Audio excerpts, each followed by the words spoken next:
Akkineni hero Naga Chaitanya Samantha ఏం మాయ చేసావే cinema చేసి ప్రేమించుకున్న విషయం తెలిసిందే. వీరిద్దరూ పెద్దలను ఒప్పించి మరీ గ్రాండ్ గా పెళ్లి చేసుకున్నారు. కానీ వారి కాపురం ఎక్కువ కాలం పాటు సాగలేదు. కొద్ది నెలలకే ఇద్దరి మధ్య మనస్పర్ధలు రావడంతో విడాకులు తీసుకుని విడిపోయారు. అయితే విడాకులు తీసుకున్నప్పటి నుంచి సమంత మయోసైటిస్ వ్యాధికి ట్రీట్మెంట్ తీసుకుని కోలుకుంది.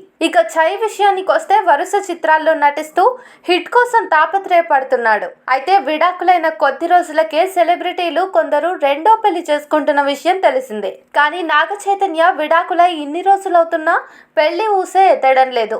నాగార్జున కూడా అక్కినేని ఫ్యామిలీకి వారసులు కావాలని పెళ్లి చేసే ప్రయత్నం చేయనట్లు తెలుస్తోంది.